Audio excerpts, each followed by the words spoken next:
Hi, this is Jami from Kangaroo Learning Center.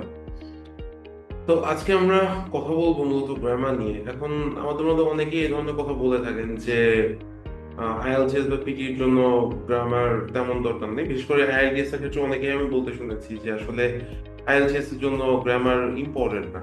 এখন এখানে একটা বিষয় হচ্ছে যে ইম্পর্টেন্ট না, এটা ঠিক আছে, কিন্তু তার মানে এই না যে আপনার একদমই গ্রামাটিক্যাল নলেজের কোনো প্রয়োজন নেই, রাইট? আপনার কিছুটা গ্রামার জানা জরুরি আছে। আপনারা অনেক জায়গায় এরকম শুনবেন যে বেসিক থেকে পড়ানো হয় কিনা। তারপরে এই ধরনের আরো কি জানি আমি দেখেছি।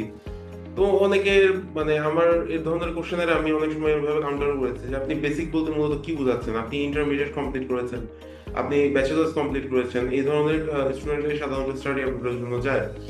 তো এটা নিয়ে আসলে একটা কনফিউশন সবসময় থাকে যে আসলে বেসিক জিনিসটা কি, এটা কি আসলে আদৌ আমার বেসিকের সমস্যা, নাকি আমি আসলে জানি না যে আমার আসলে কি পড়া দরকার বা কি জানা দরকার, নাকি এটা জাস্ট একটা মার্কেটিং এর কারণে এরকম হচ্ছে যে যারা এই ধরনের সেক্টরে যারা এর আগে থেকে একদম শুরু থেকে কাজ করে আসছেন তারা হয়তো বা আমাদের ব্রেনের মধ্যে এটা ইনজেক্ট করেছে যে আপনার বেসিকের সমস্যা আছে, বেসিকের দুর্বলতা আছে, আপনি অটোমেটিকই এটার জন্য আপনি স্ট্রাগল করছেন, যে আপনি মনে করছেন যে আপনার আসলে বেসিকের সমস্যা, কিন্তু আপনি আসলে জানেনই না যে আসলে বেসিক জিনিসটা কি। তো আমি আজকে মূলত আপনার আইএলটিএস এবং পিটি যেটাই আপনি বলেন, এতে মূলত আপনার গ্রামারের যেই জিনিসগুলো আসলে খুঁটিনাটি আসলে জানা দরকার, খুঁটিনাটি বলবো না, যে বেসিক জিনিসগুলো আসলে জানা দরকার, যেটা আপনার নট অনলি এখানে সীমাবদ্ধ, এটা আপনার ডে টু ডে কমিউনিকেশনের জন্য অন্তত এই সিম্পল কিছু গ্রামাটিক্যাল বিষয় আপনার জানা দরকার। এগুলো নিয়ে কথা বলবো।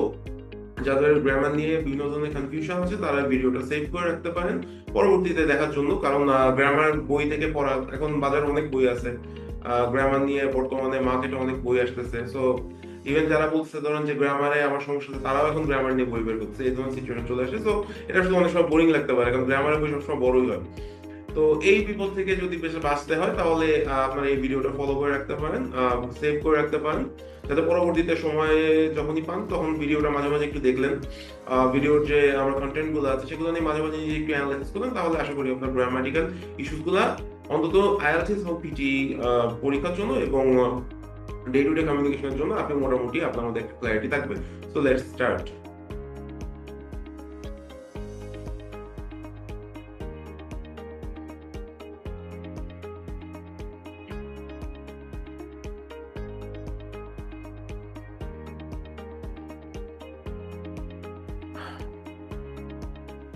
তো প্রথমেই আমাদের হচ্ছে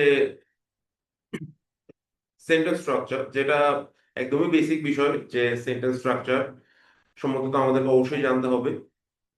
সেন্টেন্স স্ট্রাকচার বলতে আমরা যদি বুঝি, সাধারণত প্রথমে সাবজেক্ট হয়, তারপর ভার্ব হয়, তারপর অবজেক্ট হবে। যদি এক্সাম্পল আমরা দিতে যাই তাহলে দেখতে পাবো যে আমরা এভাবে বলতে পারি না যে সে সবসময় লেট, এভাবে কথা বলি না যে সবসময় দেরি করে আসে। তো আমরা এটা বলতে পারবো না যে always he late, late comes, right? সে সবসময় দেরি করে আসে, এখন কারণ এখানে তো আপনার আশেটা তো লাস্টে বুঝি, রাইট? কামস, তো এভাবে বলা যাবে না, বলতে হবে হচ্ছে হি অলওয়েজ কামস লেট। এখানে দেখেন প্রথমে সাবজেক্ট আছে, তারপর ভার্ব আছে এবং লাস্টে অবজেক্টটা ব্যবহার করা হয়েছে। সো আপনারা যখনই কোনো সেন্টেন্স বা লিখবেন বা বলবেন, সবসময় এই জিনিসটা ফলো করবেন যে আমার সেন্টেন্সের যে বেস স্ট্রাকচার আছে, স্ট্রাকচারটা যেন ঠিক মতো থাকে আর কি। এরপর হচ্ছে subject verb agreement. Subject verb agreement বলতে মূলত বোঝানো হয় যে আপনার সাবজেক্ট যেটা আছে সেই অনুযায়ী আপনার ভার্বটা হবে। দ্যাট মিনস আপনার সাবজেক্ট যদি সিঙ্গুলার হয় আপনার ভার্বটা সিঙ্গুলার হবে, যদি সাবজেক্ট প্লুরাল হয় আপনার ভার্বও প্লুরাল হবে। যদি আমরা বলি এখানে মূলত যে জিনিসটা স্টুডেন্টরা ভুল করে সেটা হচ্ছে যে ভার্বের ঠিক আগে যে ওয়ার্ডটা আছে এই ওয়ার্ডটা হয় কি, ওয়ার্ডটা দেখে যদি দেখি প্লুরাল আছে, তো সেই ক্ষেত্রে কি করে স্টুডেন্টরা ওইটা অনুযায়ী আপনার ভার্বটা প্লুরাল দিয়ে দেয়, রাইট? কিন্তু এটা আসলে হবে না। যেমন এখানে যে ওয়ার্ডটা সেন্টেন্সটা আমরা দেখতে পাচ্ছি, যদি আমরা দেখি the list of items are long, right? So the list of items are long, এটা আসলে রং। কেন রং? আপনি এখানে যেটা হয়েছে যে হয়তো বা আইটেমস দেখে মনে করছে যে এটা তো আর হবে, কিন্তু এখানে সাবজেক্টটা হচ্ছে কি, সাবজেক্ট হচ্ছে দ্য লিস্ট।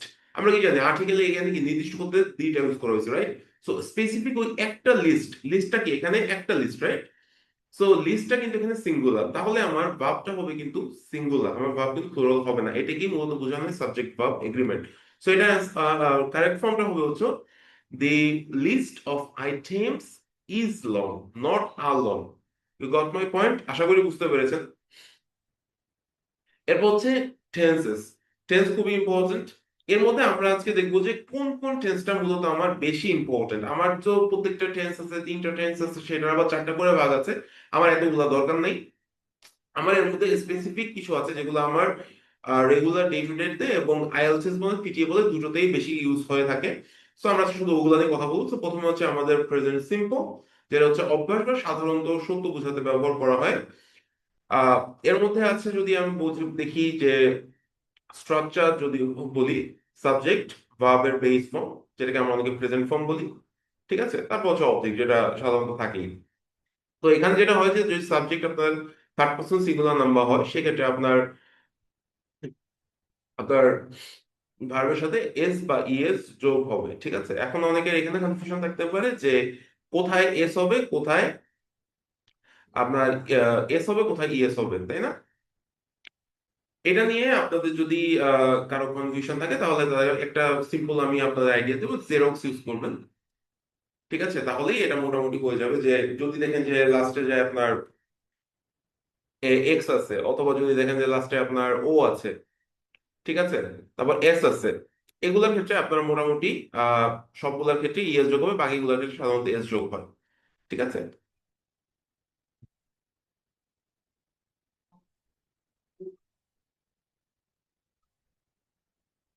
সো আমরা যদি এক্সাম্পল হিসেবে দেখতে চাই, এক্সাম্পল হিসেবে আমরা ইউজ করতে পারি she reads books every evening. মানে কি, সে প্রতি সন্ধ্যায়, এটাকে একটা চিরন্তন সত্য, মানে সে ডে টু ডে নিত্য নৈমিত্তিক করে থাকে। সেই জন্য হচ্ছে she reads books every evening. এখানে রিডের পরে এস যোগ হয়েছে, কারণ এখানে থার্ড পারসন সিঙ্গুলার নাম্বার আমার সাবজেক্ট আছে, রাইট? এখন যদি আমি আপনাকে বলছি যে স্যার আমি first person, second person, third person এটা বুঝি না, আমি এটা খুব সিম্পলি এভাবে বুঝাই। আমি আপনাদের সাথে যে কথা বলছি, মানে আমি হচ্ছে এখানে স্পিকার, আমি হচ্ছে ফার্স্ট পারসন, আমি আপনাকে বলতেছি, তার মানে আপনি হচ্ছেন সেকেন্ড পারসন, রাইট? আমি ডিরেক্ট আপনাকে বলছি, আপনি হচ্ছেন সেকেন্ড পারসন। আমি যদি আপনার কাছে আরেকজনের ব্যাপারে কথা বলি, সে হচ্ছে থার্ড পারসন। আমি আশা করি আপনারা জিনিসটা বুঝতে পেরেছেন। আমি মানে যে স্পিকার, যে আমি কথা বলছি, আমি হচ্ছে ফার্স্ট পারসন, আমি যাকে কথা বলছি, মানে আমি যদি আপনার সাথে কথা বলে থাকি, তাহলে এখানে আপনি হচ্ছেন সেকেন্ড পারসন, এবং আমি যখন আপনার সাথে অন্য কারো ব্যাপারে কথা বলবো, সে হচ্ছে third person. So third person he she অথবা কোনো নেম যখন হয়, সাধারণত এটাই থার্ড পারসন হয়ে থাকে, ঠিক আছে। আশা করি আপনাদের পার্সোনাল ব্যাপারটা ক্লিয়ার আছে। তো যখন এরকম হয় যে কারো স্পেসিফিক নেম আছে, একজনের নেম আছে, অথবা হি আছে অথবা সি আছে, সেই ক্ষেত্রে ভার্বের পরে আপনি এস যোগ করবেন। আচ্ছা, এরপর হচ্ছে প্রেজেন্ট কন্টিনিউয়াস, যে এখন ঘটছে এমন কোনো কাজ বোঝাতে এটা ব্যবহার করা হয়। তো এখানে হবে হচ্ছে যে স্ট্রাকচার হচ্ছে সাবজেক্ট থাকবে, সাবজেক্টের পরে সাবজেক্ট অনুযায়ী এম, ইজ, আর, এটা হবে। এম হচ্ছে যখন ফার্স্ট পার্সন, যখন সেকেন্ড পার্সন, তখন হচ্ছে আর ব্যবহৃত হবে, থার্ড পার্সন হলে ইজ ব্যবহার করা হবে, ঠিক আছে। আবার থার্ড পার্সন প্লুরাল নাম্বার হলে সেক্ষেত্রে আর ব্যবহার করা হবে। আচ্ছা, এরপর ভার্বের পরে একটা আইএনজি যোগ করতে হবে। আচ্ছা, উদাহরণস্বরূপ আমি বলতে পারি শি ইজ রিডিং আ বুক নাও।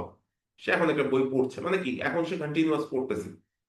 ওকে, এর বলছে প্রেজেন্ট পারফেক্ট, অতীতে শুরু হয়ে এখনো এর প্রভাব আছে, অতীতে কোনো একটা ঘটনা ঘটছে যেটার প্রভাব এখনো বিদ্যমান। এটার ক্ষেত্রে কি আপনার স্ট্রাকচারটা হবে হচ্ছে সাবজেক্ট, সাবজেক্ট অনুযায়ী has, have plus first participle, that means ভার্বের থার্ড ফর্ম।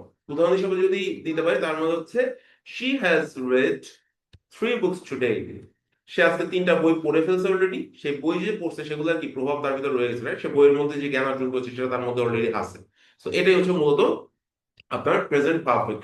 আমরা সাধারণত অনেক সময় বলে থাকি যে আপনি যখনই বলেন যে অ্যাডভান্স ইংলিশ, অ্যাডভান্স ইংলিশ যখন আপনি ব্যবহার করবেন, তখন আমরা সাধারণত স্টুডেন্টদেরকে প্রিফার করি যে আপনারা পারফেক্ট সেন্টেন্সের ব্যবহারটা একটু বাড়িয়ে করবেন। সেটা আপনি ফার্স্ট হোক, প্রেজেন্ট হোক, উভয় ক্ষেত্রে আপনারা পারফেক্ট সেন্টেন্সটা ব্যবহার করে থাকবেন। কারণ সাধারণত এরকম হয় যে আমরা যদি যে কোনো পূর্ব কোনো কিছু আমরা রেফার করি, ম্যাক্সিমাম ক্ষেত্রে আমরা এই ধরনের কথাবার্তা বলে থাকি যেগুলো হচ্ছে যে আগে ঘটছে, এখনো তার একটা ইম্প্যাক্ট রয়েছে, রাইট? সো আমরা এই জন্য পারফেক্ট সেন্টেন্সের ব্যবহারটা আমি মোটামুটি উপযোগী মনে করি। সো আপনারা বেশি করে পারফেক্ট সেন্টেন্স ব্যবহার করবেন, সেটা প্রেজেন্ট হোক, পাস্ট হোক, ফিউচার হোক, সবগুলো ক্ষেত্রে আছে। তো এরপরে পরে যদি আমি ফার্স্টে আসি, ফার্স্ট ঠিক আছে, ফার্স্ট সিম্পল, অতীতে সম্পূর্ণ কোনো কাজ বোঝাতে ব্যবহার হয়েছে, মানে অতীতে কোনো কাজ হয়ে গেছে, শেষ, এটা আর কিছু বাকি নাই। She red a Nobel yesterday, গতকাল নোবেল পড়ে শেষ হয়ে গেছে, এটা আর কিছু নাই। সো সে গতকাল একটা নোবেল পড়েছিল। এরপর আসলে আবার সেই ফার্স্ট পারফেক্ট, অতীতে কোনো অন্য কাজের আগে সম্পন্ন হওয়া কাজকে বোঝানোর জন্য ব্যবহার করা হয়, রাইট? এটার ক্ষেত্রে আপনার পার্টিসিপলের ক্ষেত্রে সবসময় আপনার ফর্ম মোটামুটি স্ট্রাকচার সেম। আপনার সাবজেক্ট হবে, এরপর আপনার হেড হবে, যেহেতু এটা ফার্স্ট ফর্মে আছে, লাস্টে যা আছে পার্টিসিপল ফর্ম হবে, দ্যাট মিনস ভার্বের থার্ড ফর্ম হবে।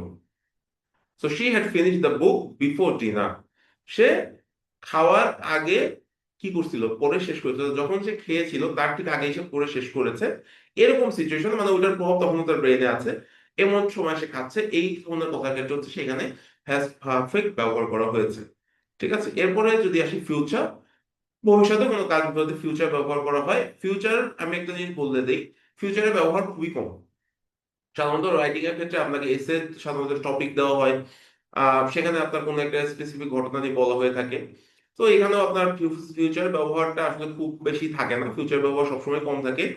ইভেন আপনি যখন স্পিকিং টেস্ট দিবেন, আপনার ভবিষ্যৎ পরিকল্পনাকে জিজ্ঞেস করলে হয়তো বা তখন আপনাকে জিজ্ঞেস করতে হবে যে ফিউচারে আপনি কোথাও ঘুরতে যেতে চান কিনা, আপনি ভবিষ্যতে কি করতে চান, আপনি বিদেশে কেন যেতে চান, এই ধরনের কোশ্চেনের ক্ষেত্রে হয়তো ফিউচার ব্যবহার করতে হতে পারে। এছাড়া সাধারণত ফিউচার ব্যবহার করা হয় না। সো এটার ক্ষেত্রে subject will base verb use করতে হয়, শ্যাল উইল সাবজেক্ট অনুযায়ী। So example, she will read that book tomorrow. সে আগামীকাল ওই বইটি পড়বে। এরপর যদি বলি আবারও সেই পারফেক্ট, পারফেক্টটা আমি আবারও বলতেছি, পারফেক্টটা খুবই ইম্পর্টেন্ট। আপনি যদি অ্যাডভান্সড ওয়ার্ডের, আমরা বলি অ্যাডভান্স ইংলিশ ইউজেস, আপনি যদি এখানে দেখেন, আপনারা দেখবেন যে তারা, ইভেন আপনারা যারা নেটিভস আছেন তারাও দেখবেন যে পারফেক্ট সেন্টেন্স গুলো তারা একটু বেশি ব্যবহার করে, রাইট? সো ভবিষ্যতে যদি নির্দিষ্ট সময়ের আগে সম্পূর্ণ কাজকে বোঝানো সাধারণত ফিউচার পারফেক্ট বোঝানো হয়। এটা স্ট্রাকচার হচ্ছে shall have, will have, past participle form, she will have finished the book by tomorrow। সে আগামীকালের মধ্যে কি বইটা শেষ করে থাকবে, এরকম হচ্ছে এটার মিনিং। ওকে, এরপর হচ্ছে আসে আর্টিকলস। সাধারণত এরকম হয় যে আমরা এই ধরনের, আমি দেখেছি যে আমাদের অনেক ইংলিশে অনেক, আমি এ পর্যন্ত টিচার্সদের আমি কন্টেন্ট দেখেছি, আমি সবসময় প্রিফার করি যে আপনি আমার কন্টেন্ট দেখতেছেন, ভেরি গুড, আপনি অন্যান্যদের কন্টেন্টও দেখবেন। কারণ শেখার কোনো শেষ নাই। আপনার কারটা ভালো লেগে যাবে এটা বলা কঠিন। সো আমরা যেটা হয় যে আমি অনেক এ পর্যন্ত অনেক ট্রেনারদের বলেন, ইনস্ট্রাক্টর বলেন, সেটা আইএলটিএস হোক, পিটি হোক, বা এমনি জেনারেল ইংলিশ হোক, আমি তাদের বিভিন্ন লেকচার দেখেছি। তো দুইটা জিনিস তারা খুব সবসময় বলে যে তোমরা দুইটা জিনিস শিখবা, এভাবে বলা হয়। আমরা, তারা অনেক সিনিয়র, তারা এইভাবে কথা বলে যে দুইটা জিনিস হচ্ছে বেশি আপনার এমফাসাইজ করতে বলে তারা, একটা হচ্ছে টেন্স আর একটা হচ্ছে আর্টিকেল। আর্টিকেল আর টেন্স যদি আপনার মোটামুটি ঠিক থাকে, আপনার ইংলিশে কথা বলে খুব একটা সমস্যা হবে না। আরেকটা আছে যেটা ইম্পর্টেন্ট, সেটা আর্টিকেলের পরেই আসবে, এই জন্য এখন না বলি, তো আমরা আর্টিকেলে চলে যাই। আর্টিকেলে আমাদের মূলত তিনটা জিনিস থাকে, একটা হচ্ছে এ এন আর হচ্ছে দি। তো প্রথম হচ্ছে এ এন এর ক্ষেত্রে কেউ কোনটা ইউজ করে যখন কোনো অনির্দিষ্ট বস্তুর ক্ষেত্রে বোঝানো হয়। সে ইজ এ টিচার, সে একজন শিক্ষক। সে কোন বিষয়ের শিক্ষক, কলেজের শিক্ষক নাকি স্কুল শিক্ষক, এরকম না। এটা একটা কমন বিষয় যে অনির্দিষ্ট একটা জিনিস, যে শিক্ষক বা কিসের শিক্ষক বলা নেই। হি এট অ্যান অ্যাপল। অ্যাপল খেয়েছে, কি অ্যাপল খেয়েছে, এরকম জাস্ট একটা অ্যাপল খেয়েছে, কোনো নির্দিষ্ট অ্যাপলের কথা বলা হয়নি যে কোন জায়গা থেকে অ্যাপলটা নিয়ে খেয়েছে। ঠিক আছে, অ্যাপলটা কি ফ্রিজ থেকে নিয়ে খেয়েছে নাকি কোনো, ই জাস্ট এটা অ্যাপল, দ্যাটস ইট। মানে কোনো কিছু নির্দিষ্ট করে না, অনির্দিষ্ট করে বোঝানোর ক্ষেত্রে মূলত আপনার আর্টিকেল যেটা ইউজ করা হয়, এ আর এন ব্যবহার করা হয়। দীর পঞ্চায়ে যখন কোনো কিছু ঠিক নির্দিষ্ট করে বোঝানো হয় তখন হচ্ছে আপনার দি ব্যবহার করা হয়। সেটা হচ্ছে কি, the sun rises in the east. প্রথমে কি দি সান, দি থেকে এখানে কি নির্দিষ্ট একটা জিনিস বোঝানো হয়েছে, রাইট না?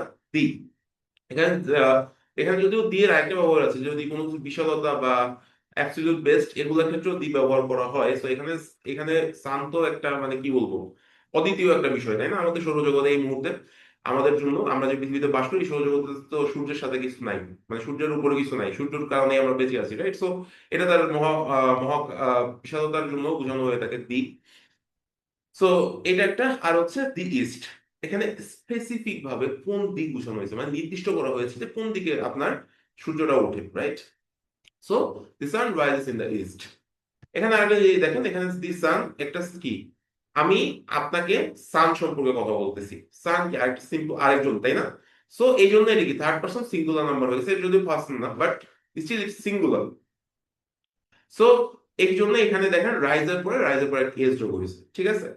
সো আমি যেটা আগেও বলেছি, থার্ড পারসন সিঙ্গুলার যদি প্রেজেন্ট হয়, এটা যেহেতু চিরন্তন সত্য, রাইট? সো এটা কি প্রেজেন্ট সিম্পলের মধ্যে, ইনডেফিনিটের মধ্যে পড়ে গেছে। সো এটার ক্ষেত্রে কি হবে, রাইজেস।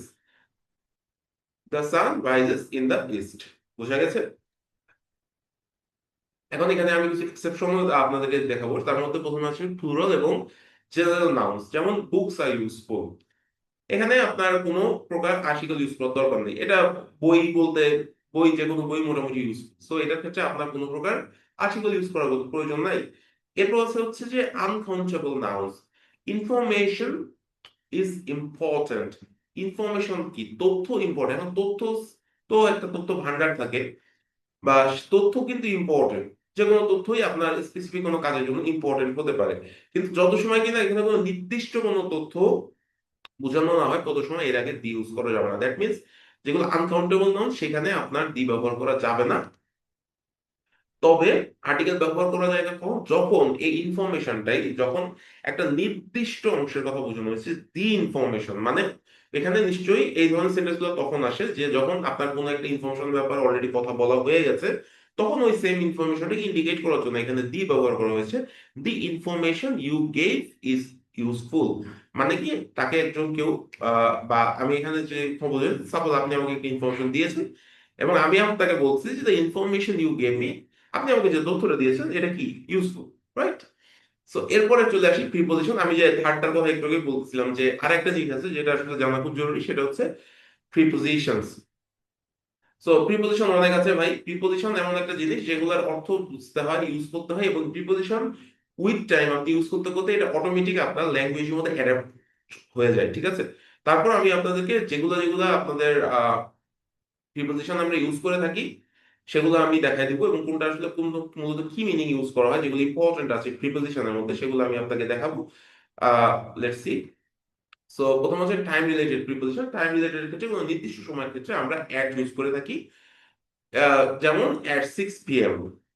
এখন এখানে যদি একটা নির্দিষ্ট প্রাক্কাল বা সময় বোঝানো হয়, সেক্ষেত্রে আমরা আবার এক্সেপশন কি আছে, এট নাইট, আমরা নাইটের সময়ের ক্ষেত্রে ব্যবহার করতে পারি। এটা আমি কেন এক্সেপশন বলছি, কারণ আমরা সাধারণত মাস, বয়স, সময়কালের জন্য আমরা ইন ইউজ করি, যেমন in the morning, in the afternoon, in the evening.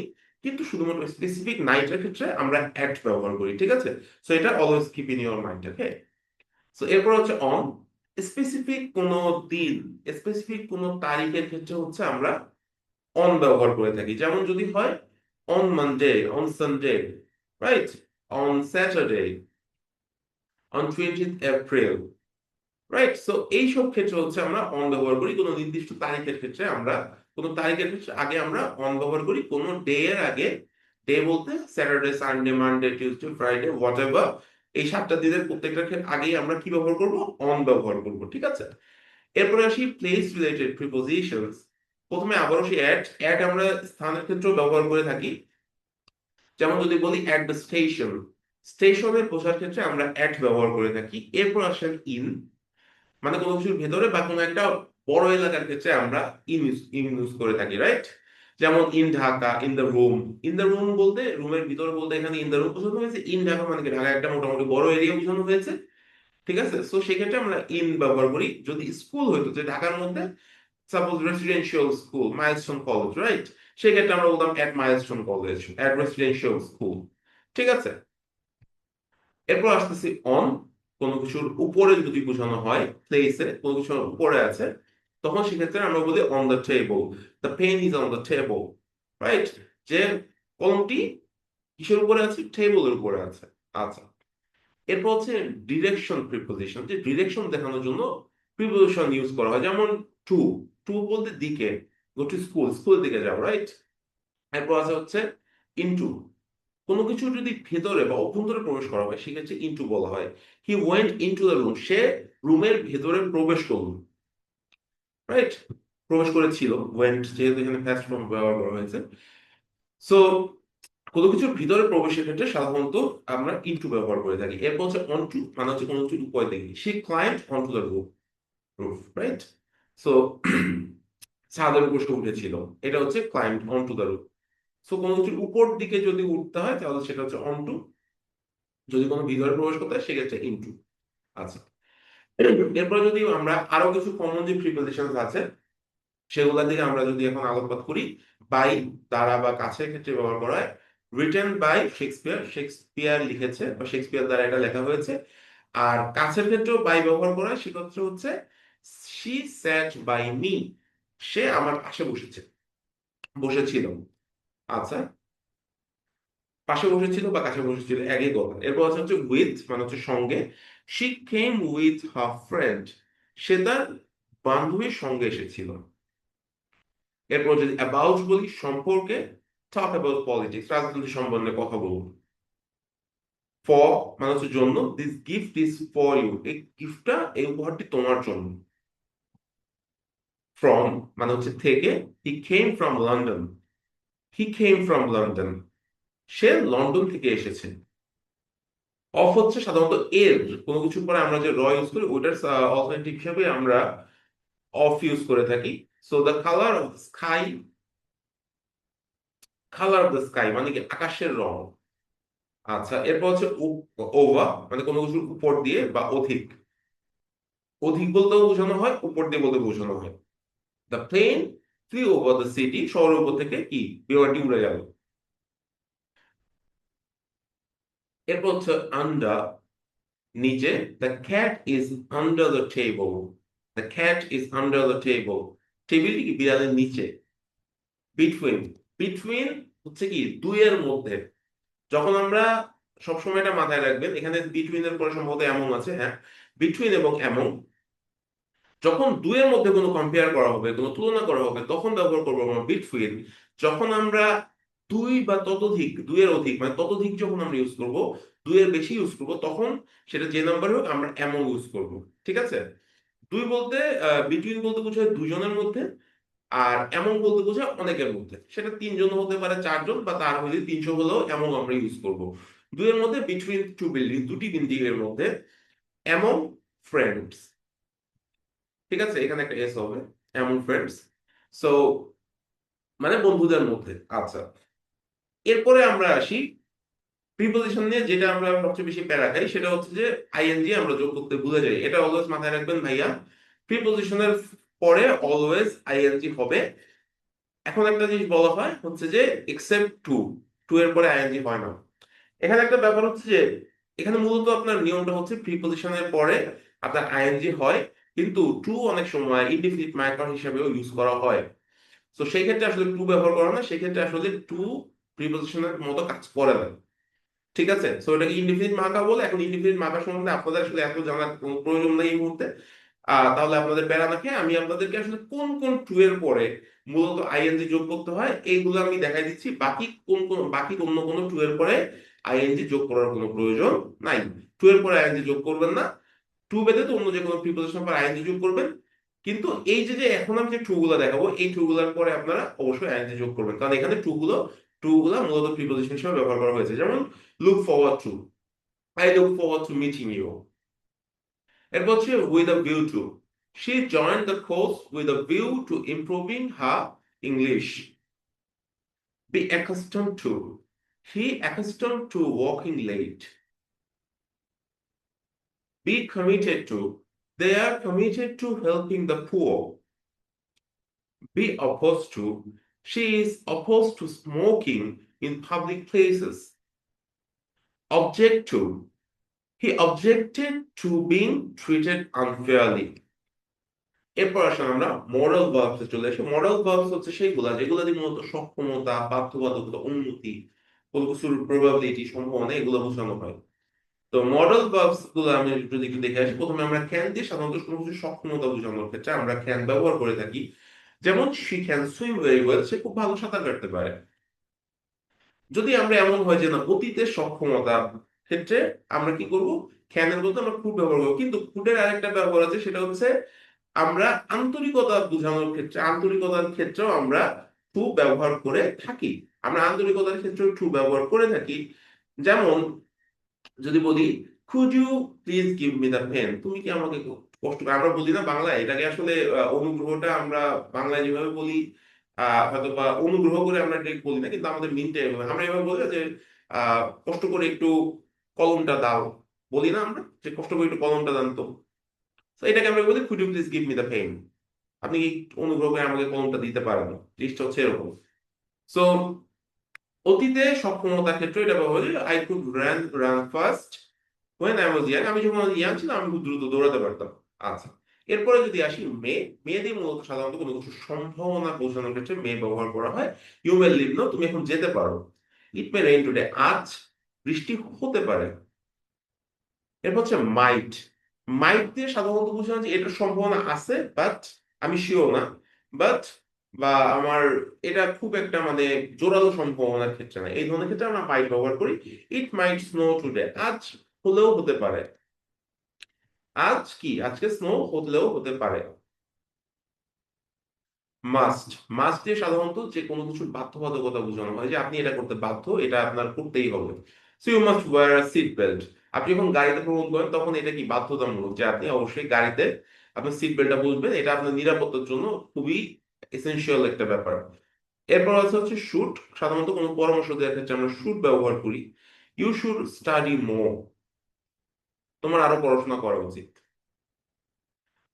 Shall, ভবিষ্যতের ক্ষেত্রে ফর্মালস ক্ষেত্রে আমরা শ্যাল ইউজ করি। আমি এখানে একটা জিনিস বলি, যদি কোনো জায়গায় যদি আমরা ফর্মালি কথা বলি সেক্ষেত্রে আমরা শ্যাল ব্যবহার করি। যদি আমরা কোনো কিছু জোরালো ভাবে বলি সেক্ষেত্রে আমরা উইল ব্যবহার করি। সাধারণত ফার্স্ট পার্সন সিঙ্গুলার নাম্বার অথবা ফার্স্ট পার্সন প্লুরাল নাম্বার ক্ষেত্রে আপনার শ্যালটা ব্যবহার করা হয়, এবং এটা ফর্মালি কথা বলার জন্য আমরা ব্যবহার করি, কিন্তু জোরালো ভাবে বলার ক্ষেত্রে আমরা অবশ্যই উইল ব্যবহার করব। Shall, we shall overcome, right. এরপর হচ্ছে will, I will call you tomorrow, এখানে কিন্তু জোর দিয়ে বোঝানো হচ্ছে আমি তোমাকে আগামীকাল ফোন দিব। আমি এটা অনেকটা আমি তোমাকে আগামীকাল ফোন দিবই এর মতো, আমি বলছি তোমাকে দিব, দ্যাট মিনস আমি তোমাকে দিব। সেখানে আমি একটা জোর দিচ্ছি যে আমি তোমাকে অবশ্যই আগামীকাল কল দিব, রাইট। এই ক্ষেত্রে আমরা উইল ব্যবহার করেছি। উড, আমরা যেমন কুড ব্যবহার করেছি ওই সেম ভাবে ভদ্রতার ক্ষেত্রে আমরা উডও ব্যবহার করতে পারি। আবার শর্তমূলকের ক্ষেত্রেও উডটা ব্যবহার করা হয়। I would like some tea, if I were rich I would travel the world, যদি আমি ধনী হতাম তাহলে আমি সারা বিশ্ব ঘুরতাম।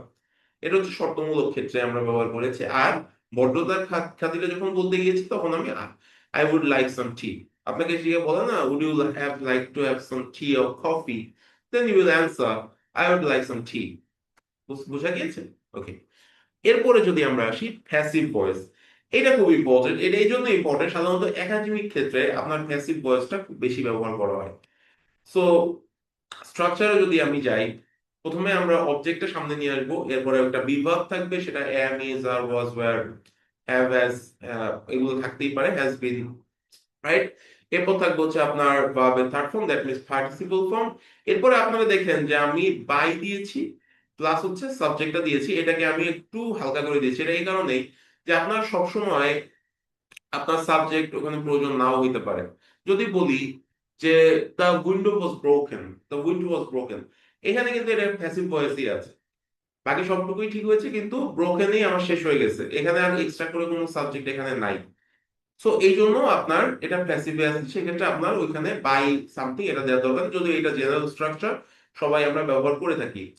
সো এখানে যেটা আমি একটু আগে বলছিলাম যে একাডেমিক লেখায় প্যাসিভ ভয়েসটা বেশি ব্যবহার করা হয়। এক্সাম্পল যদি বলি, রিসার্চার্স কন্ডাক্টেড দ্য স্টাডি, আমরা এভাবে না বলে আমরা দেখবেন সাধারণত বলি বা লেখার সময় দেখি the study was conducted by researchers, ঠিক আছে। তো এভাবেই হয়। এখন অনেকে যদি কারো কোনো কনফিউশন থাকে দেখে অ্যাক্টিভ ভয়েস কি প্যাসিভ ভয়েস কি, আমি আপনাদের খুব সিম্পলি বলছি, যদি দেখেন সাবজেক্ট আপনার এটা সাবজেক্ট বলা যাবে না, আপনি দেখবেন যে সেন্টেন্সের শুরুর দিকে তাকাবেন, শুরুর দিকে তাকায় যদি দেখেন যে প্রথম যে ওয়ার্ডটা দিয়ে শুরু হয়েছে এটার মধ্যে যদি জীবন থাকে তাহলে সেটা অ্যাক্টিভ ভয়েস আছে, যদি দেখেন যে জীবন নাই তাহলে প্যাসিভ ভয়েস আছে। এটা অ্যাক্টিভ প্যাসিভ ভয়েস বোঝার সবচেয়ে সহজ উপায়। যদি দেখেন যে সেন্টেন্সের শুরুতে আপনার যে ওয়ার্ডটা আছে সেখানে যদি দেখেন যে কি ওয়ার্ড বা শব্দ বা শব্দগুচ্ছ, রাইট, যে নাউন বা নাউন ফ্রেজটা আছে তার মধ্যে জীবন আছে, যদি জীবন থাকে তাহলে এটা অ্যাক্টিভে আছে, যদি জীবন না থাকে তাহলে এটা প্যাসিভ আছে। এটা হচ্ছে অ্যাক্টিভ প্যাসিভ বোঝার সবচেয়ে সহজ উপায়। তো কেমন লাগলো আজকে, আমি আপনাদেরকে গ্রামারের অনেক কিছুই আজকে শিখিয়ে ফেললাম। আপনারা এই ভিডিওটা একবারে এইভাবে হয়তো বা আপনাদের মানে মাথায় ডাইজেস্ট নাও হতে পারে, আপনারা এই ভিডিওটা বারবার দেখবেন, আপনারা স্পেসিফিক অংশগুলা যেখানে আমি কোথায় আমি প্রিপোজিশন শিখিয়েছি, যেখানে আমি আর্টিকেল শিখিয়েছি, এগুলো প্রত্যেকটা জিনিস আপনারা ভাগ ভাগ করে আস্তে আস্তে দেখবেন, ওই জিনিসগুলো নিয়ে আপনারা অ্যানালাইসিস করবেন। এভাবেই ভাইয়া আস্তে আস্তে আপনাদের গ্রামেটিক্যাল রেঞ্জ আরো বাড়বে। এবং আমি আশা করি যে আপনাদের এই যে যে আপনারা বলেন প্রায় যে আমার বেসিকে সমস্যা, বেসিকে সমস্যা, আমি আশা করি আপনাদের বেসিকে তেমন কোনো সমস্যা থাকবে না। আমি আপনাদের যে লিমিটগুলো দেখিয়েছি এখান থেকে যদি আপনারা অলরেডি বুঝে দিয়ে থাকেন ভেরি গুড, যদি তারপরেও কোনো ক্ল্যারিটি অভাব থেকে থাকে, সেক্ষেত্রে আপনারা আমাদের সাথে যোগাযোগ করতে পারেন। আমাদের এই মুহূর্তে উত্তরা, রামপুরা, শাহজাদপুর, চিটাগং, আমাদের এই সব জায়গায় আমাদের ব্রাঞ্চ আছে। সরাসরি যদি আমার সাথে কথা বলতে হয় তাহলে চলে আসতে হবে ক্যাঙ্গারু লার্নিং সেন্টারের বাংলাদেশের হেড অফিস, দ্যাট মিনস উত্তরাতে। এছাড়া অন্য জায়গায় যেও কথা বললেও আমাদের সাথে আপনারা যোগাযোগ করতে পারেন। এগুলো নাম্বারে ফোন দিয়ে আমাদেরকে পেয়ে পেয়ে যাবেন আপনারা। আর যেটা বলছিলাম যে আমি যে টপিকগুলো রেখেছি এখানের বাইরেও আপনারা চাইলে এগুলো নিয়ে টুকিটাকি অ্যানালাইসিস করে দেখতে পারেন। বর্তমান জেনারেল যুগে আপনারা ইউটিউব বলেন, দেন আরো কমিউনিকেশন মিডিয়া আছে, আপনারা গুগল করতে পারেন, চ্যাট জিপিটি ইউজ করেন, অনেকে কোপাইলট ইউজ করেন। আপনারা এই সব জায়গাতেই আপনারা এগুলো নিয়ে ঘাটাঘাটি করতে, এই যে টপিকগুলো আমি দেখিয়েছি স্পেসিফিক ভাবে 7টা টপিক দেখিয়েছি, এই টপিকগুলা নিয়ে যদি আপনারা মোটামুটি অ্যানালাইসিস করেন, কিছু মোটামুটি আয়ত্ত করতে পারেন, আপনার সাবজেক্ট নিয়ে বলেন, ইংলিশে বেসিক নিয়ে বলেন, আপনার কোনো সমস্যা থাকার কথা না। তো আজকে এই পর্যন্তই, সবাই ভালো থাকবেন। সামনে নতুন কোনো ভিডিও নিয়ে দেখা হবে, নতুন কোনো টপিক নিয়ে কথা হবে। সে পর্যন্ত সবাই ভালো থাকবেন। আল্লাহ হাফেজ।